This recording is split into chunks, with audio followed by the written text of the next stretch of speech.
One সবাইকে স্বাগত জানাচ্ছি স্টাডি জব ত্রিপুরা ইউটিউব চ্যানেলে।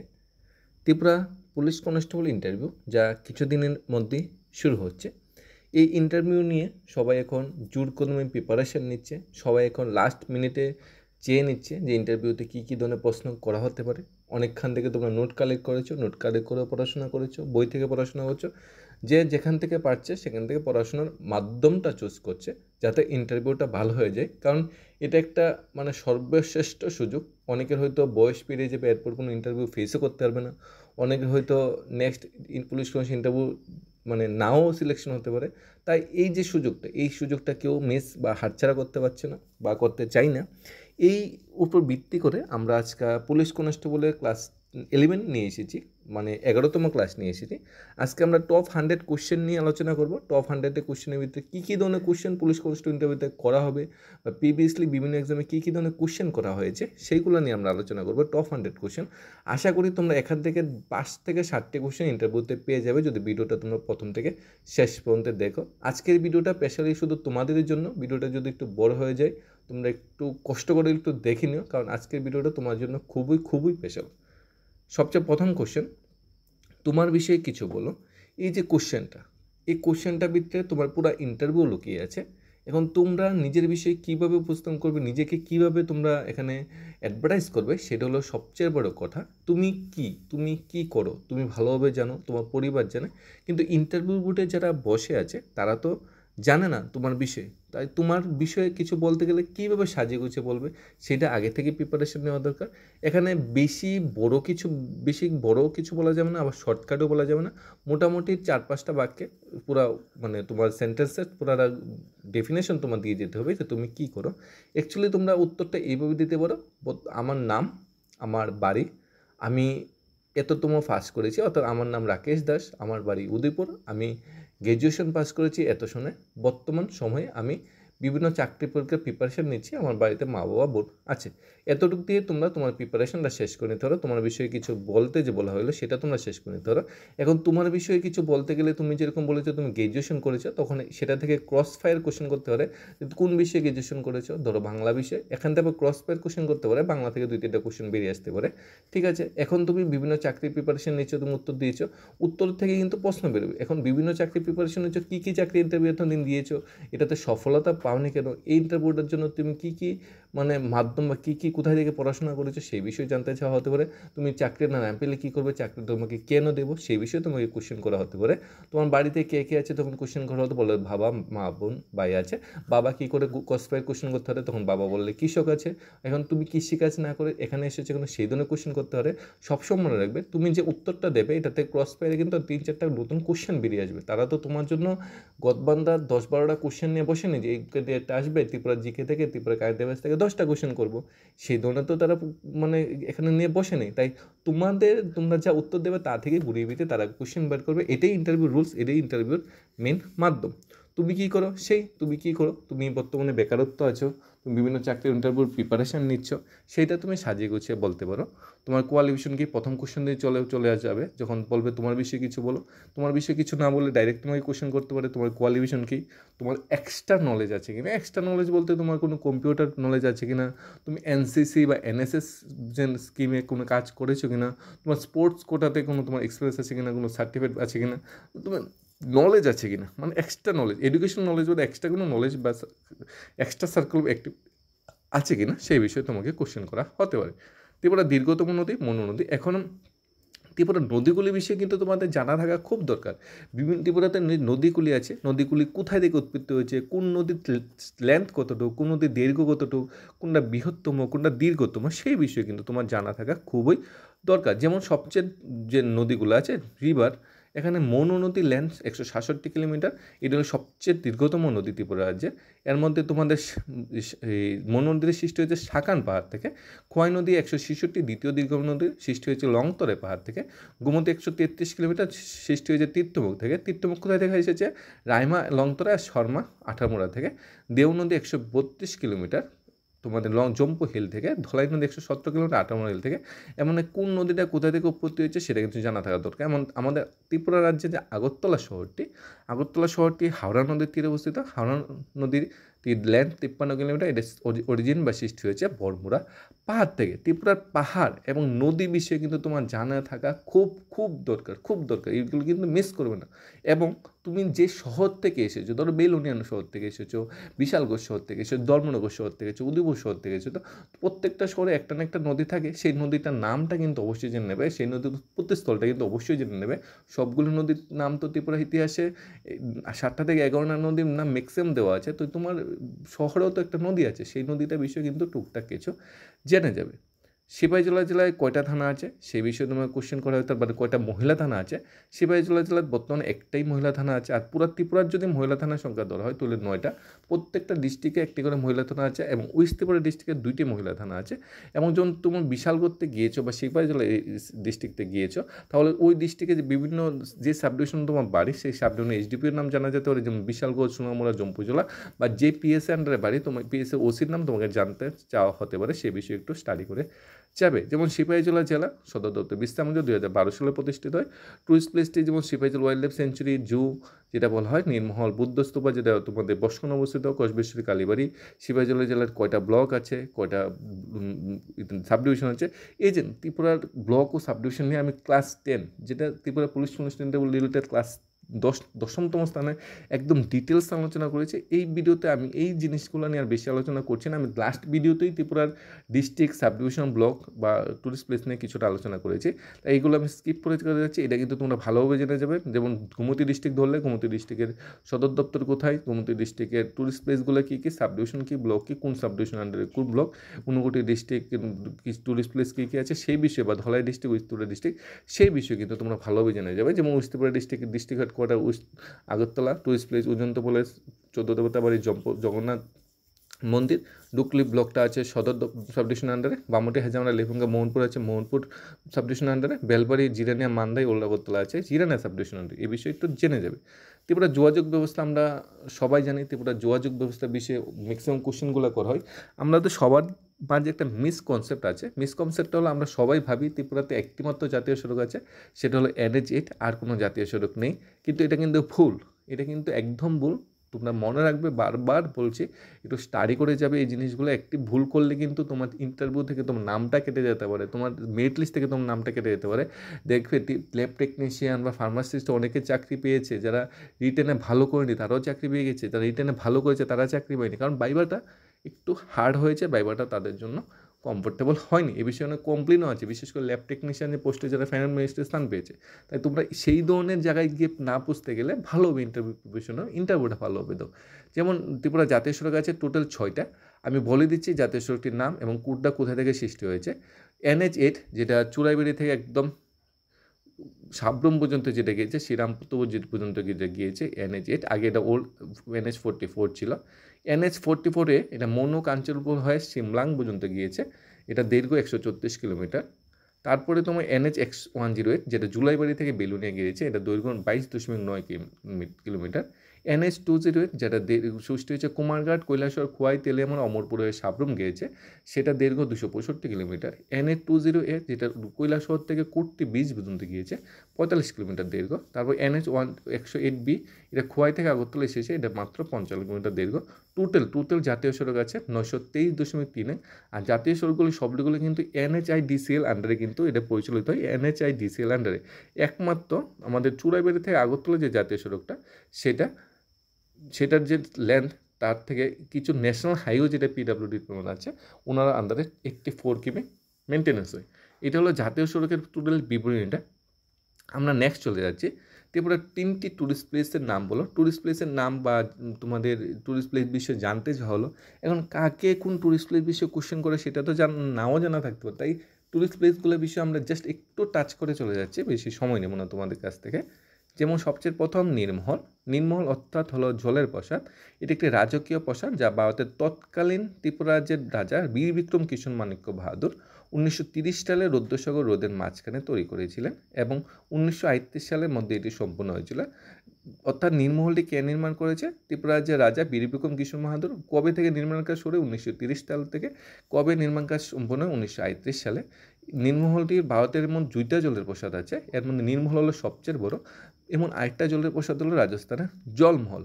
ভারতের 2টা জলের প্রাসাদ আছে মনে রাখবে, একটা নীরমহল, একটা রাজস্থান জলমহল, এবং নীরমহল হলো সবচেয়ে বড়। কবে প্রতিষ্ঠিত হয় এবং কে প্রতিষ্ঠিত করে? ঊনকোটি। ঊনকোটি ডিস্ট্রিক্টে অবস্থিত আমাদের ঊনকোটি পর্যটন কেন্দ্রটি। এটি কিন্তু একটা মানে কি পূর্বের অ্যাঙ্কর ওয়াট নামে পরিচিত, ভাস্কর্য প্রতীক বা প্রাচীন শৈব স্থান, যেখানে পাথরে খোদাই করা মূর্তি, দেবদেবীর ছবি রয়েছে। এটি শিব উদযাপনে বিশাল শিলা উপস্থাপনার স্থান। ঊনকোটি অর্থ হলো 1 কোটি থেকে একম, যা হিন্দি এবং বাংলায় কোটি, 1 কোটি, একম 1 কোটি। স্থানীয় ককবরক ভাষায় সুব্বাই খুং যাকে বলা হয়। এটি এখন ইউনেস্কো যে বিশ্ব ঐতিহ্য স্থান হিসেবে স্বীকৃতি পেয়েছে 2022 সালে, কিন্তু তালিকায় যুক্ত হয়েছে। ঊনকোটিতে তোমাদের কি হয়, ঊনকোটিতে এপ্রিল মাসে বড় করে অশোক অষ্টমী মেলা হয়। নেক্সট ত্রিপুরেশ্বরী মন্দির, এটা নির্মাণ করেছে মহারাজা ধনমাণিক্য 1501 খ্রিস্টাব্দে। এটি মূল শহর অর্থাৎ ত্রিপুরার মূল যে রাজধানী আগরতলা থেকে 55 কিলোমিটার দূরে। এটি 51 শক্তিপীঠের একটি। কিংবদন্তিরা বলে গেছেন সতীর বাম পায়ের কনিষ্ঠ আঙ্গুল এখানে পড়েছিল। ডুম্বুর। ডুম্বুর হলো মনুপদ্মক জলাশয় বা অমরপুর মহকুমায় অবস্থিত। আগরতলা থেকে 115 কিলোমিটার দূরে অবস্থিত। হ্রদটির চেহারাটি শিবের ডুম্বুর আকৃতির মতো, তাই নাম বসেছে ডুম্বুর। ডুম্বুরের কাছে একটি হাইডেল প্রকল্প বা Dumbur hydro electric power project আছে, যা এবং এই নদী থেকে গোমতী নদীর উৎপত্তি হয়েছে, এবং এটিকে তীর্থমুখ বলা হয়। প্রতি বছর 14 জানুয়ারি পুষ সংক্রান্তির মেলা কিন্তু সেখানে বসে। কমলাসাগর বা কচবেশ্বরী কালীমাতা মন্দির 15 শতকের শেষের দিকে মহারাজা ধনমাণিক্য একটি পাহাড়ের চূড়ায় এটা নির্মিত করেছিল। এখানে তোমাদের উদয়পুর ত্রিপুরেশ্বর মন্দিরটি মহারাজা ধনমাণিক্য প্রতিষ্ঠিত হয়েছিল 1501 সালে, এবং এখানে কমলাসাগর যে মন্দিরটি সেটিও মহারাজা ধনমাণিক্য প্রতিষ্ঠা করেছিল 15 শতকের দিকে। এটি বাংলাদেশের সীমান্ত ঘাসা এখানে একটা কৃত্রিম হ্রদ আছে, হ্রদটার নাম হলো কমলাসাগর। 15 শতকে ত্রিপুরা রাজা ধনমাণিক্য দ্বারা এই হ্রদটি নির্মিত হয়। এটি পিকনিককারীদের জন্য একটি জনপ্রিয় স্থান বলা চলে। বাংলাদেশ সীমানা লাগোয়া কমলাসাগর। এবারে 14 দেবতা বাড়ি। চতুর্দশ দেবতা মন্দিরটি হিন্দু দেবদেবীর একটা মন্দির, যা ত্রিপুরা রাজ্যে আগরতলায় অবস্থিত, পুরাতন আগরতলা খয়েরপুরে অবস্থিত। এই মন্দিরটি 1701 সালে ত্রিপুরার রাজা কৃষ্ণমাণিক্য দ্বারা চতুর্দশ দেবতা নামে মানে সম্মানে নির্মিত হয়েছিল। এই চতুর্দশ দেবতা বাড়িতে খাচ্চি পূজার সময় আনুষ্ঠানিক পূজা হয়। অর্থাৎ খাচ্চি মেলা যেটা হয় আশ্বিন মাসে, খাচ্চি মেলার জন্য খুবই বিখ্যাত। ত্রিপুরার সবচেয়ে বড় মেলা যেটা হয় সেই খাচ্চি মেলায় পরিচিত। উজন্ত প্রসাদ। উজন্ত প্রসাদটি 1901 সালে রাজা কিশোরমাণিক্য প্রতিষ্ঠাতা করে। উজন্ত প্রসাদ নামকরণটি দিয়েছিল কবি রবীন্দ্রনাথ ঠাকুর। এটি 2011 সাল পর্যন্ত রাজ্যের বিধানসভা ভবন ছিল। বর্তমানে এটি ত্রিপুরা রাজ্যের জাদুঘর অর্থাৎ স্টেট মিউজিয়াম নামে পরিচিত। ওয়াইল্ড লাইফ সেঞ্চুরির ভিতরে ত্রিপুরাতে 4টা আছে। গোমতী আছে, গোমতী অভয়ারণ্য আছে, ত্রিপুরার বনবন্য অভয়ারণ্য যা দীর্ঘ দেওয়া আছে, এবং এটি দক্ষিণ ত্রিপুরা না, এটি গোমতী ডিস্ট্রিক্টে এই গোমতী অভয়ারণ্যটি অবস্থিত। রুয়া অভয়ারণ্য যেটি তোমাদের উত্তর ত্রিপুরা ডিস্ট্রিক্টে অবস্থিত। সিপাহীজলা অভয়ারণ্য সিপাহীজলা ডিস্ট্রিক্টে। তৃষ্ণা অভয়ারণ্য যেটি দক্ষিণ ত্রিপুরায় অবস্থিত।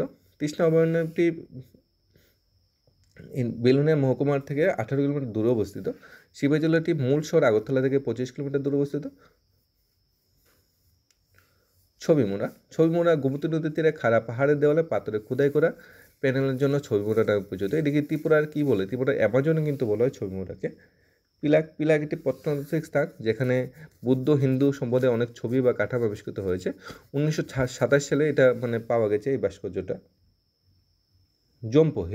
জম্পি পাহাড় ত্রিপুরা রাজ্যের উত্তর পূর্বে একটি বড় একটি দর্শনীয় বা একটি টুরিস্ট প্লেস বলা চলে। এখানে প্রতি বছর কমলা লেবুর উৎসব হতো বটে সেপ্টেম্বর থেকে ডিসেম্বর মাসে, কিন্তু বর্তমানে যদিও কমলা লেবুর উৎসবটা হয় না। জম্পু হিলে কিন্তু 930 মিটার উচ্চ ত্রিপুরার সবচেয়ে বড় যে সর্বোচ্চ শৃঙ্গ বেতলাসি অবস্থিত। ত্রিপুরা কোন নদীর উপর প্রথম জলবিদ্যুৎ প্রকল্প চালু হয়? Gomati hydro power project Gomati নদীর উপর। বিদ্যাসাগরের অপর নাম কি? ঈশ্বরচন্দ্র বিদ্যাসাগর। ভারতের প্রথম মহিলা আইএএস ও আইপিএস অফিসারকে? কিরণ বেদি একজন অবসরপ্রাপ্ত আইপিএস অফিসার, ভারতের রাজনীতিবিদ, প্রাক্তন টেনিস খেলোয়াড়, সমাজকর্মী। আইএসএল আন্না রাজম জজ। আমরা আজকে টোটাল 100 কোশ্চেনের একটা সেট নিয়ে এসেছি তোমাদের জন্য। ভিডিওটা একটু বড় হলেও তোমরা কাইন্ডলি দেখবে, আশা করি তোমরা ভিডিওটা হেল্পফুল হবে। তোমাদের যদি ভিডিওটা কোনো কাজে লাগে আমরা খুবই উপকৃত হব। ভারতের সংবিধানের জনককে? ডক্টর আম্বেদকর।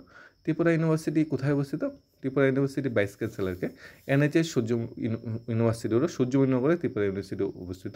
ত্রিপুরা মহিলা থানা 9টি আছে, আমরা আগে আলোচনা করেছি। ত্রিপুরা পশুদের মধ্যে বা সবচেয়ে রাজ্যের পশু বা রাজ্যের এনিম্যাল বা পাখির নাম যদি আমরা দেখি, স্টেট অ্যানিমাল যেটা বলা হয় Phayre langur. State bird green imperial pigeon. State animal চশমাওয়ানো তোমরা বলতে পারো, স্টেট বা সবুজ ইমটেল যে কবুতর সেটা বলতে পারো, state tree agar, state flower Nageshwar, state food হলো কুইন পেডাবল, রানী আনারস।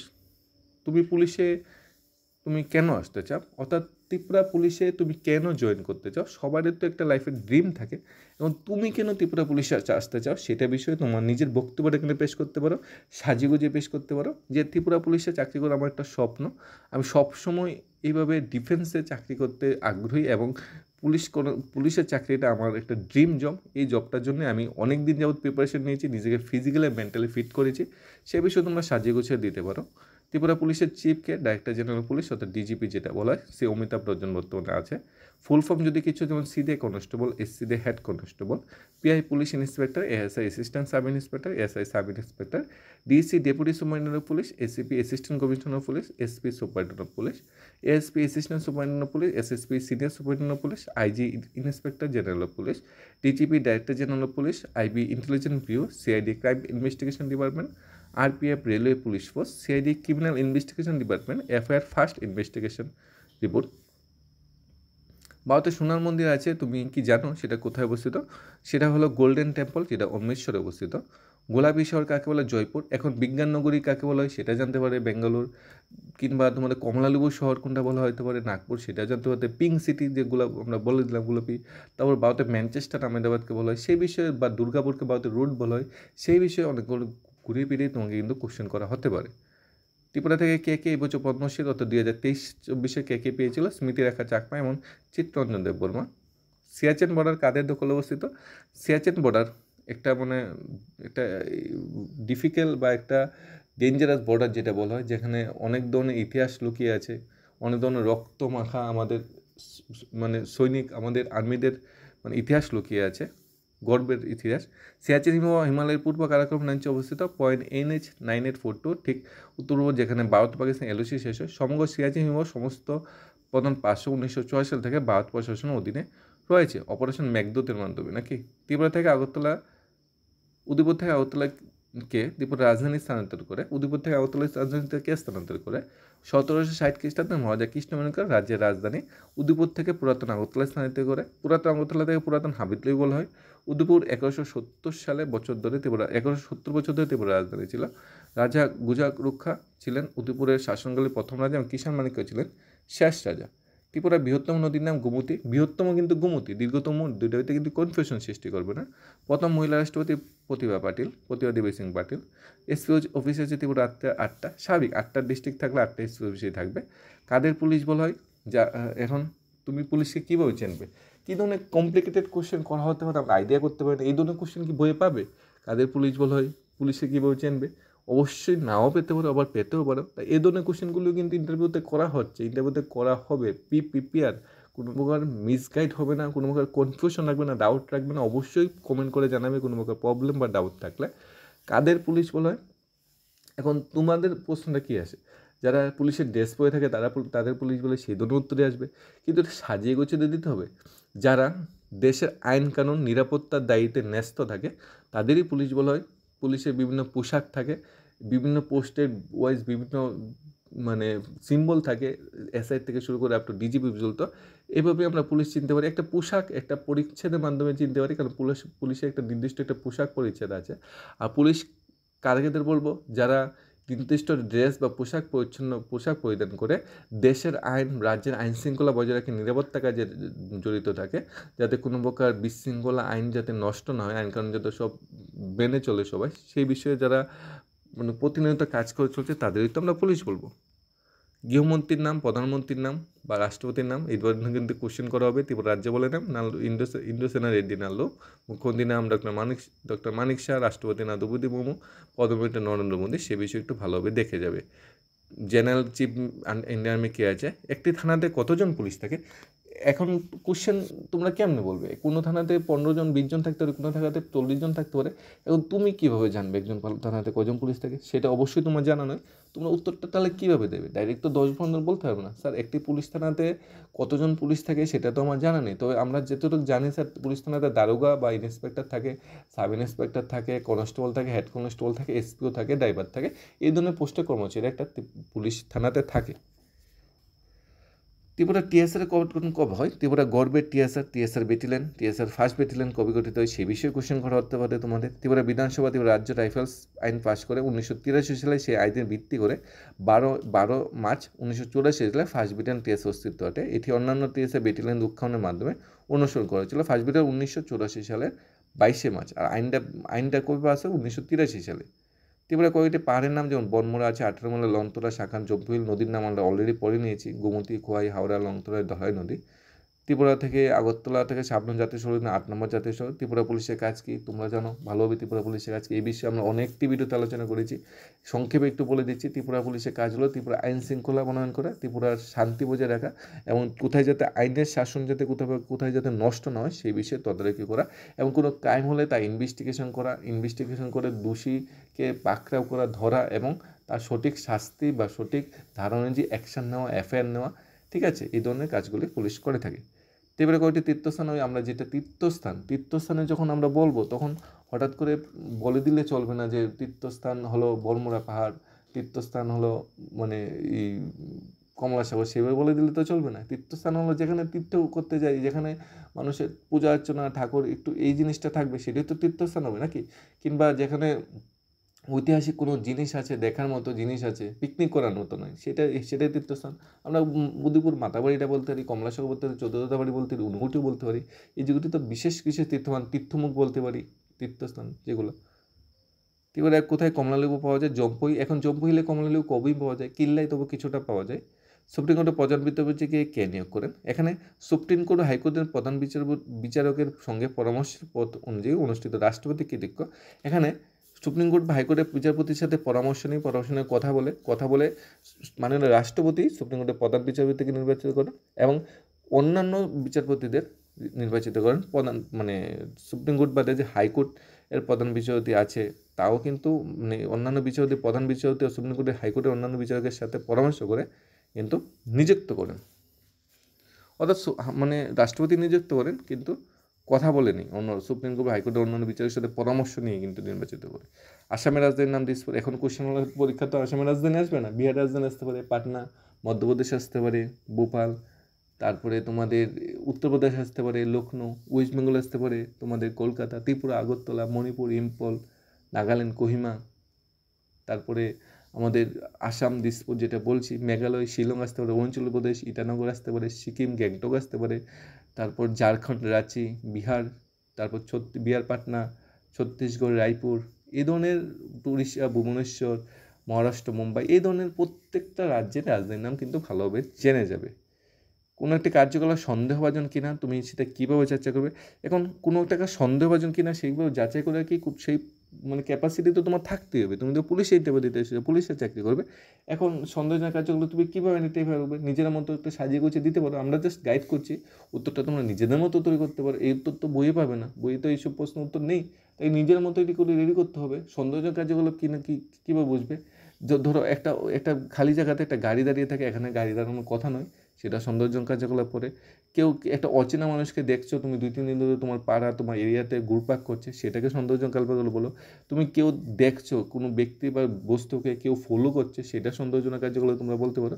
অনেক ধরনের সৌন্দর্যজনক কার্যকলাপ থাকতে পারে। তোমার মধ্যে মনে হয় এটা ক্রাইম হবে, কোনো 2 নম্বরে কাজ হবে, ড্রাগসের ব্যবসা হবে, সেই বিষয়ে যদি সন্দেহ থাকে সেটাই সৌন্দর্যজনক কার্যকলাপ।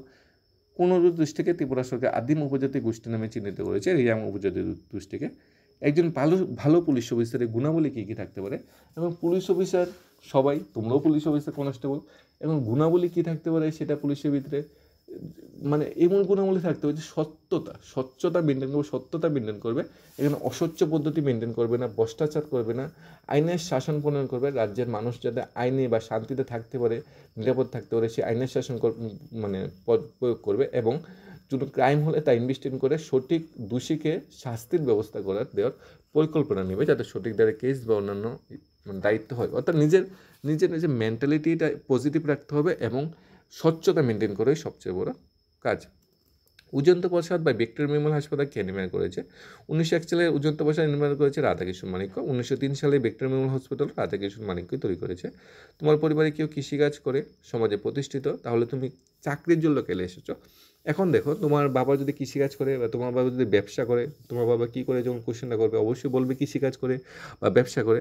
এখন কৃষিকাজ বা ব্যবসা তোমার বাবা করে, সেটা না করে তুমি এখানে চাকরির ইন্টারভিউর জন্য কেন এসেছো, চাকরির জন্য কেন এসেছো, সেই বিষয়ে কোশ্চেন করা হতে পারে। এখন তুমি কি বলবে? উত্তর তো একটা দিতে হবে।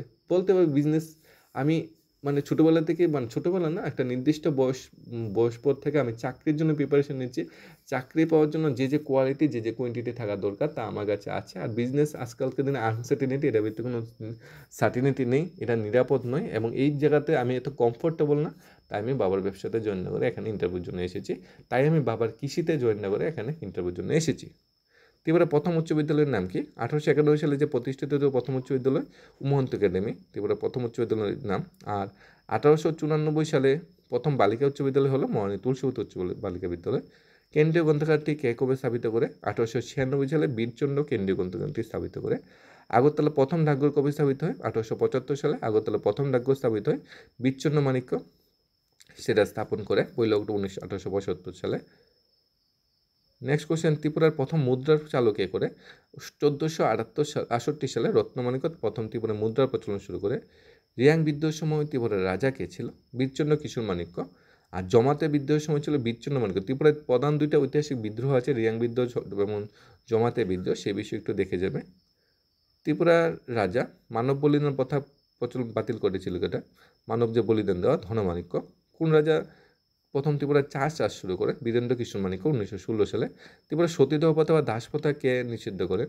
1859 সালে বীরচন্দ্র মাণিক্য সতীদাহ প্রথা নিষিদ্ধ করেন। আর 1878 সালে বীরচন্দ্র মাণিক্য দাস প্রথাও কিন্তু বিলুপ্তি করেন। ত্রিপুরা মহিলা কমিশনের চেয়ারপারসন, ভাইস চেয়ারপারসনকে ঝর্ণা বর্মা, আনুস্মিতা ভৌমিক, সে বিষয়ে কোশ্চেন করা হতে পারে। প্রথম মহিলা প্রধানমন্ত্রীকে?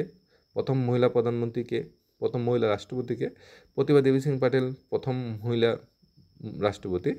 আর আমাদের পণ্ডিত জওহরলাল নেহরু প্রথম প্রধানমন্ত্রী, এবং ওনার কন্যা, ঠিক আছে, ওনার কন্যা হলো প্রথম, অর্থাৎ ইন্দিরা গান্ধী হলো প্রথম মহিলা প্রধানমন্ত্রী। রাবার সিট তৈরি করতে কোন অ্যাসিড ব্যবহার করে? Formic acid. ধলাই ডিস্ট্রিক্ট কবে প্রতিষ্ঠিত হয়? 1995 সালে উত্তর ত্রিপুরা জেলাকে বিভক্ত করে ধলাই জেলা পরিণত হয়। অত 1995 সালের আগে ত্রিপুরাতে 3টা ডিস্ট্রিক্ট ছিল। 1995 সালে ডিস্ট্রিক্টের সংখ্যা বেড়ে 4টি হয়, এবং 2012 সালে সেই 4টি থেকে ডিস্ট্রিক্ট সংখ্যা বেড়ে 8টি হয়। ত্রিপুরা একটি প্রাকৃতিক লেক এবং কৃত্রিম লেকের নাম কি? প্রাকৃতিক লেক রুদ্রসাগর লেক, কৃত্রিম লেক কমলাসাগর লেক, আর সবচেয়ে বড় লেক হলো ডুম্বুর লেক। কোন জায়গাকে ত্রিপুরা অ্যাভারজন বলে? ছবি মোড়াকে। বাড়ি থেকে দূরে পোস্টিং বলে তুমি কীভাবে বাড়ির জীবন অফিস পরিচালনা করবে?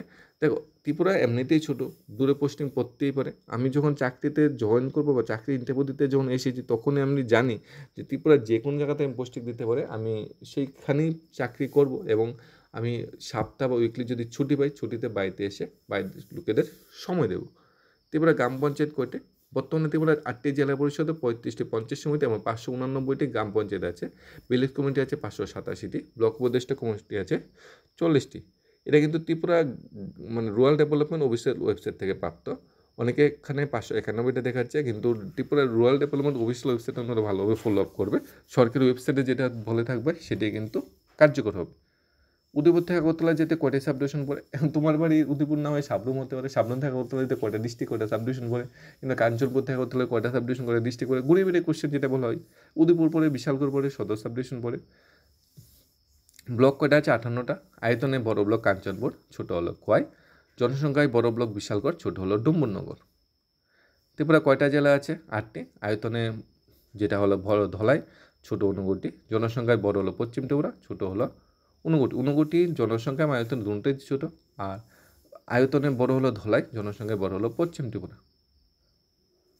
কয়টা ডিস্ট্রিক্ট আছে ত্রিপুরাতে? 8টা ডিস্ট্রিক্ট। 8টা ডিস্ট্রিক্টের সদর দপ্তর। এখন সদর দপ্তর তোমার ডিস্ট্রিক্টে জানতে হবে এমন কোনো কথা নেই, প্রত্যেকটা ডিস্ট্রিক্টের সদর দপ্তর কোথায় জানা দরকার। ধরে নাও পশ্চিম ত্রিপুরা যেমন আছে সদর আগরতলা, সিপাহীজলা যেমন আছে বিশ্রামগঞ্জ, গোমতী আছে উদয়পুর, সাউথ ত্রিপুরা আছে বেলুনিয়া, তেলিয়ামুড়া যে খোয়াই ডিস্ট্রিক্ট আছে খোয়াই, ঊনকোটি কৈলাসহর, ধলাই আমবাসা, এবং উত্তর ত্রিপুরা হলো ধর্মনগর। অজন্তা প্যালেস কোথায় অবস্থিত? আগরতলা বুদ্ধ মন্দিরটা কোথায় অবস্থিত? রাধানগর। ত্রিপুরা থেকে কোন ফল জিটেক পেয়েছে বা ফল বাইরে রপ্তানি করে? Queen pineapple. সিপাহীজলা ডিস্ট্রিক্ট কবে হয়েছে? 2012 সালে। তোমার হবি কি?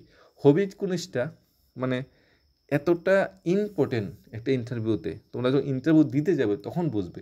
কারণ তোমার হবি যখন কোশ্চেন করা হবে, তুমি উত্তরটা একটা জানা আছে, তোমার একটা উত্তর তোমরা সাজিয়ে রেখেছো যে তোমার হবি যদি জিজ্ঞেস করে এটা বলে দেবে, কিন্তু তোমরা কি এটা কোনো সময় চিন্তা করেছো তুমি যে উত্তরটা দেবে সেটাকে কসপেয়ারও 4টা কোশ্চেন বেরোতে পারে। তোমার হবি বলেছো তুমি ক্রিকেট খেলতে ভালোবাসো খালি সময়ে, এখন তুমি তো বিরাট কোহলি, রোহিত শর্মা, তারপরে রাহুল, তারপর সূর্যকুমার যাদব বিষয়ে ভালোভাবে সব শিখে নিয়েছো। তুমি কি জানতে পারো ত্রিপুরার প্রথম রঞ্জি প্লেয়ারকে, ত্রিপুরার টিমে বর্তমানে ওপেন কে করে, সেটা জানো? এটাই সবচেয়ে বড় কমপ্লিকেটেড কোশ্চেন। তাই টিকিট যখন বলবে শুধু ইন্ডিয়া আর ন্যাশনাল টিমটা জানলে চলবে না, ত্রিপুরা রঞ্জি প্লেয়ারের নামও জানতে হবে সেই বিষয়ে। তুমি যখন ডান্স তোমার হবি বলবে, খালি সময় তুমি ডান্স পছন্দ করো, তো কিছু ডান্স, কিছু কোরিওগ্রাফার বিষয়ে জানতে পারে, কিছু ডান্সের কিছু মানে কি আছে, অনেকগুলা রুলস আছে, অনেকগুলো নিয়ম আছে, অনেক ধরনের ডান্সের ক্যাটাগরি আছে, সব ক্যাটাগরি থেকে 1-2টা কোশ্চেন তোমাকে করতেই হতে পারে। তাই অবশ্যই যখন নিজের হবিটা বলবে, হবির থেকে অনেকগুলো কোশ্চেন ঘুরিয়ে ফিরিয়ে বেরিয়ে আসবে, তাই ওই কোশ্চেনগুলিও তোমার উত্তর করতে হতে পারে। তাই ভালোভাবে যেটাই তোমার জানা আছে হবি, যেটাই তুমি বলবে সেই বিষয়ে একটু ভালোভাবে স্টাডি করে দেবে, কারণ সেখান থেকে কিন্তু 4-5টা কোশ্চেন চলে আসবে। রবীন্দ্রনাথ ঠাকুর প্রথম ত্রিপুরায় 1900 সালে আসে, রাধাকৃষ্ণ মানিকের অতিথি হিসাবে রবীন্দ্রনাথ ত্রিপুরায় আসে। বর্তমান অর্থমন্ত্রীর নাম নির্মলা সীতারামন। লোকসভা সিট বর্তমানে আছে 583টা। রাজ্যসভাকে কন্ট্রোল করে ভাইস প্রেসিডেন্ট মানে উপরাষ্ট্রপতি, আর লোকসভা অধ্যক্ষ মানে স্পিকার, উনি লোকসভাকে নিয়ন্ত্রণ করেন। রাজ্যপাল নিয়োগ করে ভারতের রাষ্ট্রপতি। তোমার জেলার সভাধিপতি, তোমার জেলার সভাধিপতি মানে কি, প্রত্যেকটা জেলাতে গ্রাম পঞ্চায়েত ইলেকশনের সময় 3টা ক্যাটাগরিতে ইলেকশন হয়। একটা হয় পঞ্চায়েত ওয়ার্ড, একটা বুথ দেওয়া হয় পঞ্চায়েত সমিতির জন্য, একটা বুথ দেওয়া হয় জেলা সমিতির জন্য। একটা জেলাতে অনেকগুলো জেলা সমিতির সিট থাকে, এর মধ্যে যারা জয়ী হয়ে আসে, যে ক্যাটাগরির বা যে পার্টির বেশি ক্যান্ডিডেট জয়ী হয়ে আছে, ওই পার্টির একজনকে জেলা সভাধিপতি বিষয়ে বা যে মানে নমিনেশন করা হয়, উনি জেলা সভাধিপতির চেয়ারে বসে, এবং একজন থাকে জেলা সহসভাধিপতি। পঞ্চায়েত কমিটি সমিতির চেয়ারপারসন, ভাইস চেয়ারপারসন থাকে, আর যদি পঞ্চায়েত হয় তখন হয় আমাদের মেম্বার এবং প্রধান এবং উপপ্রধান। এই ধরনের ক্যাটাগরিতে হয় তোমার জেলার সভাধিপতি, তুমি যে মানে কনস্টিটিউয়েন্সি বা যে এমএলএ এরিয়া থাকো সেখানের এমএলএকে, তোমার এরিয়া ব্লকের বিডিওকে, তুমি যে এরিয়াতে থাকো সেখানে যে থানা আছে থানার ওসিকে, তোমার যে সাবডিভিশন থাকো সেই সাবডিভিশনের সবচেয়ে বড় পুলিশ অফিসার কি, এইচডিপিও, তাহলে তোমার এখানে এইচডিপিওকে, তোমার ডিস্ট্রিক্টের এসপিকে, তোমার ডিস্ট্রিক্টের তোমাদের এই ডিএমকে, বা তোমার ডিস্ট্রিক্টের সাবডিভিশন এইচডিএমকে। এই বিষয়ে তোমাকে ঘুরিয়ে ফিরিয়ে কিছু কোশ্চেন কিন্তু করা হবে। এরপর তোমার হবিটা কি, এই বিষয়ে তোমার ঘুরিয়ে ফিরিয়ে কিছু কোশ্চেন করো, তোমার বিষয়ে কিছু বলো, সেখান থেকে অনেকগুলো কোশ্চেন বেরোবে। এই ধরনের কোশ্চেন ইন্টারভিউতে করা হয়। আজকে অনেকটা বড় হয়ে গেছে ভিডিওটা, আর 25খানা কোশ্চেন আমরা আজকে আলোচনা করছি না, নেক্সট ক্লাসে আমরা 25খানার সাথে কিছু প্লাস করে আরও বেশি কিছু আলোচনা করার চেষ্টা করবো। আজকে আমরা 75টাতে রাখছি, মানে অনেকটা বড় হয়ে গেছে। ওই আমরা নেক্সট ক্লাসে একটু বেশি করে আরও কিছু কোশ্চেন নিয়ে আসবো। আর ইন্টারভিউ যেহেতু আর বেশি দিন সময় নেই, তোমরা ভালোভাবে প্রিপারেশন নাও। ক্লাসটা যদি ভালো লাগে চ্যানেলটা অবশ্যই সাবস্ক্রাইব করে ভিডিওটা একটা লাইক করে দিও, এবং নেক্সট ক্লাসের জন্য তোমরা প্রিপারেশন নিতে থাকো। আমরা নেক্সট ক্লাসে আরও কিন্তু ইম্পর্টেন্ট কোশ্চেন নিয়ে আসবো। আমরা কিন্তু গদবান্ধা বই থেকে কিন্তু প্রশ্ন নিয়ে আসিনি, সবগুলো প্রশ্ন বিভিন্ন ইন্টারভিউতে জিজ্ঞেস করা হয়েছে, বিভিন্ন ইন্টারভিউ থেকে এই ধরনের কোশ্চেন করা হচ্ছে। তাই তোমাদের সাথে এই ধরনের কোশ্চেনগুলো শেয়ার করেছি। তোমরা এই ধরনের কোশ্চেনগুলি এক্সামের পরীক্ষাতে অবশ্যই পেবে, এই প্যাটার্নের কোশ্চেনগুলি তোমরা মানে ইন্টারভিউতে পেবে। তাই ইন্টারভিউর জন্য ভালোভাবে প্রিপারেশন হোক। কোনো ডাউট থাকলে অবশ্যই জানাবে। আমরা আজ 100টা কোশ্চেনের সিরিজ নিয়ে এসেছিলাম, জাস্ট ভিডিওটা অনেক বড় হয়ে গেছে বলে 75টা কোশ্চেন আজকে তোমাদের সাথে আলোচনা করেছি, আর 25টা কোশ্চেন আমাদের কাছে থাকলো। আমরা এটার প্রয়োজন বলে পিডিএফটা তোমাদের দিয়ে দেবো, যদি 25টা কোশ্চেন আর না আলোচনা করার সময় না পাওয়া যায়। আর যদি সময় পাওয়া যায় তাহলে খুবই ভালো, আমরা নেক্সট ক্লাস তোমাদের নিয়ে আসবো। তোমাদের ভালোর জন্য, তোমাদের মঙ্গলের জন্য শুভকামনা, এবং তোমাদের ফিউচার জন্য মানে অল দ্য বেস্ট। তোমাদের ইন্টারভিউ ভালো হবে, আর শেষ সময় তোমরা কোনো প্রকার গাফিলতি কিন্তু করবে না, কারণ তোমরা আমাদের রাজ্যের ভবিষ্যৎ, মানে আমাদের রাজ্যকে ইন ফিউচার পরিচালনা করবে। ধন্যবাদ সবাইকে। Studies of Tripura YouTube channel.